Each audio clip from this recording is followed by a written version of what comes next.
his thoughts before we let him go. Sammy, this hot topic about inviting players such as Eddie Nketiah or Hudson Odoi, I think there are two spectrums of the scale. There are those that completely have taken a hardline position that it's a no because this is opportunistic. My good friend and brother Achu is one of those people. There are those that are on the other end of the scale that say, you know what, they still have 7 months or 8 months to the World Cup. A lot can change. We can't just shut the door on them simply because in the past they haven't come to play for the country, or at the moment they don't think they're good enough or whatever. Like, where do you stand in this argument? What do we do? You mentioned in your intro that you don't want to be Otoado, but the situation is unavoidable and it's here already. What happens? Where do you stand on this whole conversation?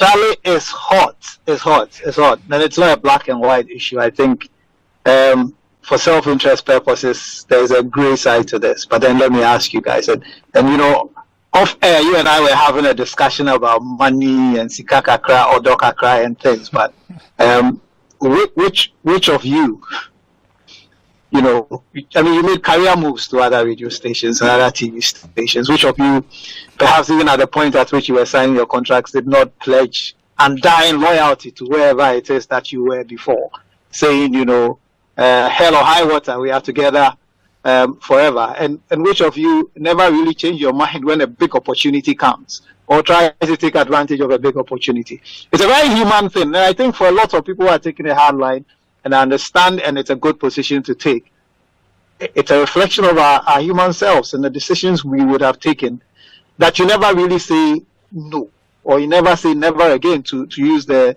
name of that James Bond movie. So this is likely to happen. But ultimately, this drama, we know, plays out every single time Ghana qualifies for the World Cup. I think it's been jacked up because of the timing. I remember players have been quoted, etc., etc. Investors, publicists, family members are going overdrive. This is their opportunity to start to work things. But it's not that straightforward. And I think it stops with the coach. And he said it. He said case-by-case basis. Case-by-case basis means he's not completely ruling it out. Because the coach has got a job to do at the World Cup. Ultimately, if he realizes I don't have enough goals, there's somebody there who could get me a few goals. They might be minded if the process is undertaken and that's which happens, to give the person a try. So it really depends to the battle. That's why he's not ruling it out entirely. He says case by case basis. And he talks about national pride, saying it must count for something. I think it's extremely important for us to identify the fact that there's a difference between patriotism, nationalism, and professionalism. Okay? Patriotic, I would die for the country, whatever I do. If I have to put in a tackle that qualifies, that'll rule me out of the World Cup, but it saves us and qualifies us, I will do it. The truth is that you don't really get a lot of that with modern footballers. There's nationalism where a person is very proud to be very Ghanaian, in my opinion, and a lot of people wanting to associate with the flag. That's where you hear expressions like Amuzu saying, my heart is with Ghana. He's happy to be associated with the national flag now. So he's very, nationalistic, Ghana. A lot of people abroad who are very nationalistic, when presidents travel there or some football game is about to happen there, it's all about the Ghana flag. If you ask them, leave your good job and come back here, that's where the test of patriotism comes in and they are likely to fail. And there's an issue of professionalism where you have somebody, not necessarily a mercenary, but off the field and on the field, the person understands what is required of them as a professional footballer. And they give you that. And to tell you the truth, there are some players born and bred in Ghana who die for us any day, who have suffered in the national team because of their lack of professionalism. And it's not to pick on him because I think he's one of the greatest goalkeepers we have ever picked. But when Sammy crumbled at the prospect that Orele was coming into the team, and they were displaying certain level of unprofessionalism, because you'd have expected him to have kept his head up and said, I'm going to fight for this place. And chances are that he would have actually maintained this place. So that's just to set the thing into context that what Otto said about national pride counting for something is not a straightforward matter. Ultimately, if you have somebody who plays the part and will give you 3 good matches at group stages, there's a chance the coach may be swayed. That's why he's not ruling it out. And the issue of previous snaps, Wait, I think we should be. I want to address this. Yes, one, I understand the concept of patriotism, nationalism, and professionalism, but when I think Otto says we need to have some national pride, I don't think, and I don't think that's what Sammy Bartels is also saying. But I think with all these three things, as a country, it doesn't matter if there's patriotism on your side, if you're professional, if you are a nationalist, whatever. We need to hold ourselves in some high esteem and have some respect for ourselves, especially when matters are very obvious that people are taking advantage of you. So I think that's what the national pride sets in, that you are not somebody to be walked over, because if as a country you cannot understand or you cannot recognize, if as a country you cannot understand that you are being taken advantage of, maybe you would get benefits from it, but sometimes it goes beyond that. That's why you'd have players who are exceptionally talented but will not be allowed in a team, because it's you don't necessarily, you might pigeonhole under either a patriot and a nationalist or under a professional. That is on the player. What do we get in? What are we getting ourselves involved in as a country? I think that's what Utuado's concern is, and I don't think that's what Sammy Bartels is saying. But it's still a very brilliant concept to help people understand how these things work, as to what type of players they are and what type of players we are dealing with. Very careful how we treat that because of the history. And let me just quickly run you through the history. In 2006, how many of the foreign-born players did we have in the team? 2, Otuado and Hansape. But Hansape and Otuado came from a breed at a time when we didn't really have a structure for managing these players. I mean, the standard had obviously been set by Tony Ebafu, who was very Afrocentric, dedicated. And I think these two came out of that stock, where they had already decided. Otto famously said, I don't feel German, I feel Ghanaian, so that's why I'm going to play for Ghana, and committed in 1999. And we hadn't even qualified for the World Cup. He came and he played his first game against Eritrea. Then, so you had him and you had Sape, you had Eric Ado. Okay, interesting stories. In all these cases, we didn't exactly love these guys back, but they stuck with us. You know, in the 2000 Nations Cup, even the money to pay your ticket back, all those things, this was before money came in as sponsorship into the Black Stars. But Otuado stayed the course. You had Hansape after making his debut in the year 2000. It took him 5 years later before Ghana even called him back. Anybody else would have said, even if I can't play for anybody else, I'm not coming. And Ricardo, in 1998, I remember famously when the Belgian team were naming their squad, they had one name that they hadn't added. When they were asked, they said they were waiting for Ricardo to decide who he would play for. Based on his father's advice, he decided to play for Ghana. In a tournament in Burkina Faso that we exited in the first round, interestingly, he didn't get a call-up again for 5 years. You know, so there was the time where it was really a test of who really loved Ghana enough to come and play for Ghana. 2010, we had Quincy Abeye, who played for the Dutch junior teams, would have wanted to play for the Netherlands, waited it out. It did not happen. Remember, he had a call to come straight into the Nations Cup in 2008, and after that, he played in the World Cup. So he didn't also come straight into the World Cup. In 2014, he had Kwase, who had made his debut, played, qualifies, and all of that coming. 2022 was an uptick in the number, unprecedented, and it shows you the trend. We had 6. We had Tarek Lamptey, we had Dennis Odoi, we had Alexander Jiku, we had Daniel Kofi Asare, we had Kofi Tre, we had Inaki Williams, we had Antoine Semenyo. Now take note, out of these 6, 2 of them came straight into the World Cup. Tarek playing in the friendly match and then going into the World Cup. So he didn't play qualifiers. Now remember, Tarek had played in the junior team. In fact, in that same 2022, he played matches for England's under-20 team before, when the switch discussions had been completed. He told Lee Carsley that I would no longer be available, and he came, played friendlies, and played in the World Cup. Ghana had already qualified for the World Cup, remember. But then we know that he spoke well and, you know, articulated things that won people over. Remember, Inaki Williams did not play qualifiers. Inaki made his debut, waited it out, and then somewhere 2021 started talking about how he may consider a Ghanaian offer. Then in 2022 came straight and played in the World Cup. Of course, the situation was different with Semenyo, who had played qualifiers, Kofi Tre, who had made a debut earlier in qualifiers, you know, Jiku and then also Dennis Odoi. But I think Dennis Odoi, when he made his initial debut, 2012, he had to wait 10 years after that to play for Ghana. And at some point, he had criticized Mark Wilmot and had spoken about earning his place in the Belgian team. Before eventually, when it was quite obvious that he was 30 plus and it wasn't going to happen, he switched. So that's just to put it in context that when you look at it, there are people who have come directly into our World Cup team. But I think sometimes, the snub thing gets personalized. So for me, it comes down to the criteria of whether the person improves the squad and whether the person is a professional who would come in there, not cause problems for the coaches and everything. The final thing I'll say is I think a lot of people interpret this issue a lot through the stories around Kevin Prince Boateng. And those stories have not always been accurate. I think the system now to support these players when they come is better. But some of the negative stories around Kevin Prince Boateng is the prism through which people interpret this. So it awakens a certain level of emotion and disdain and disappointment that somebody came and took us for granted. And so if somebody is previously snubbed us, we just start saying that the person is not patriotic, monkey shouldn't work, baboon should chop.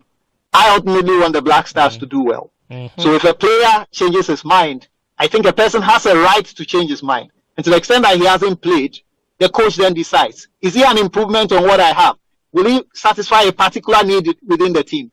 And now if that is the case, a person can always become nationalistic or patriotic. Okay?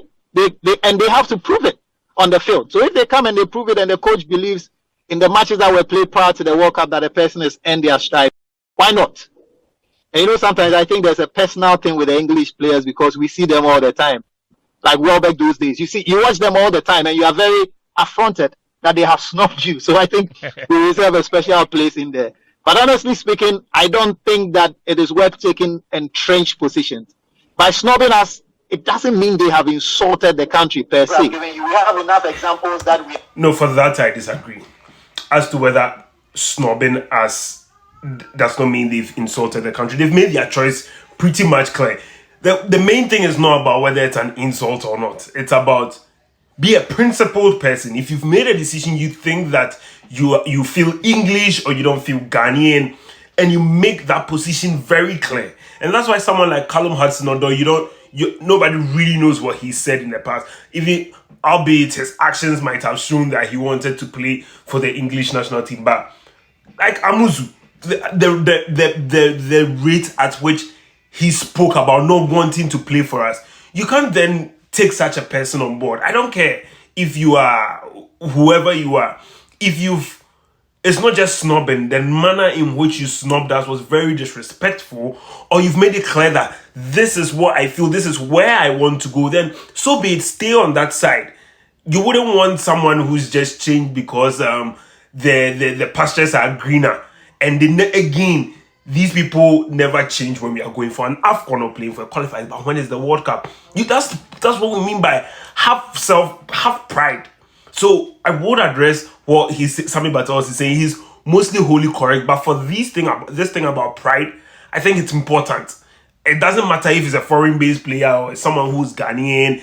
The pride is very, very important, and we must have it as a nation, even if it comes at a detriment of not going to do well. Extol now, who waited it out until they realized my only option is to go to Ghana, and the coach, realizing there was a place for them, gave them the opportunity. So that is my position on this. Don't shut the door completely, but then the person must be an improvement on what you have, and the person must add value to the team. And when they come, they must demonstrate that they are willing to be professional about it, and then nationalistic, ready to defend the flag. As for the patriotism, you show that on the pitch. Absolutely. Brilliantly put. Thank you, Sammy, for that. Sicho is also joining us over Zoom. Sicho, how? Okay, so let's wrap it up. This is what I think should be. There has to be the main principle. The main principle is if there is a player, wherever they are based, Ghanaian, black, white, wherever they are based, once they are better or they have the ability or capacity to make the national team better, the general principle is these people should be brought into the Black Stars to help. The caveat to that principle then is, if, say, we've chased you in the past, and it's about how you go about it. You snubbed us. You've made it very clear to us you don't want to play, or you don't want anything to do with us. Then we reserve the right. Again, we reserve the right to say we don't want you. And nobody can take that right away from us. But most importantly, I feel like this conversation is just being looked at as a certain context. It's being looked at just out there. Callum Hudson Odoi, Nketiah, Amuzu, pigeonholes. Those are the three things we are looking at. The reason why everyone says, no, we don't want Amuzu, we don't care. Amuzu, dear, go and do herbal medicine. The reason why we are all in unison when it comes to that is, one, how Amuzu spoke, and two, he does not solve any issue. So we don't want him, we don't care. The reason why people are looking at Eddie Nketiah the way they are, and I had an episode on it a year ago. He's come out on several occasions to say he wants to play for England. So if you want to play for England, which is a year ago, Ghana has been trashed out of the AFCON. Ghana has had a difficult time in qualifying. Like, we've been bad, and you could improve us, but chose to willingly not improve us. Then you stay on that line. If Eddie Nketiah was a prolific, was a hurricane, that's the example people would say, a hurricane who had said in the past that he doesn't want to join and now says he wants to join, then he is undeniable. If you are undeniable and you want to render us your services for us, that is when what Sammy Bartels saying comes in. But these three players we are mentioning are not undeniable.